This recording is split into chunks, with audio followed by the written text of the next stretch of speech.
আজ থেকে শুরু হলো জাতীয় পুষ্টি সপ্তাহ। সকালে জাতীয় বার্ন এবং প্লাস্টিক সার্জারি ইনস্টিটিউট মিলনায়তনে এই পুষ্টি সপ্তাহের আনুষ্ঠানিক উদ্বোধন করেন স্বাস্থ্যমন্ত্রী সরদার মোহাম্মদ সাখাওয়াত হোসেন। পুষ্টি সপ্তাহের এবারের প্রতিপাদ্য পুষ্টি বৈষম্যের দিন শেষ, গড়ব স্বনির্ভর বাংলাদেশ। রিপোর্ট করেছেন শরীফুল ইসলাম।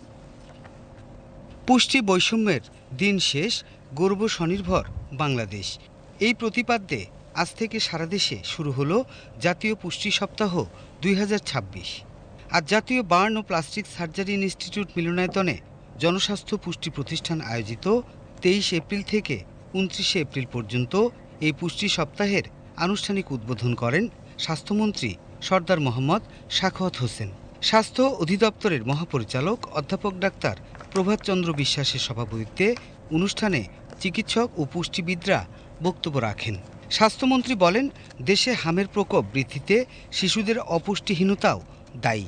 তিনি বলেন, জন্মের পরপরই শিশুকে মায়ের শাল দুধ খাওয়ানো অত্যন্ত জরুরি, কিন্তু অনেক মাই তা করেন না।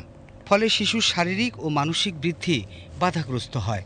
পুষ্টি যে আমাদের শারীরিক জীবনের জন্য অত্যন্ত প্রয়োজন, জাতি গঠনের অত্যন্ত একটা গুরুত্বপূর্ণ উপাদান, এবং কিভাবে পুষ্টি গ্রহণ করা যায় এই জিনিসগুলি কিন্তু আমাদের সমষ্টিগতভাবে সকল জনসংখ্যার ভিতরে, জ্ঞানলব্ধ সকল মানুষের ভিতরে সেই জ্ঞানটা পৌঁছে দেই হবে এই সপ্তাহের সবচেয়ে সার্থকতা। অনুষ্ঠানে বক্তারা শিশুদের পুষ্টিহীনতা দূর করতে ও শারীরিক ও মানসিক বৃদ্ধিতে পুষ্টিকর খাবার গ্রহণ নিশ্চিত করার উপর গুরুত্ব আরোপ করেন। Shariful Islam, BTV news, Dhaka.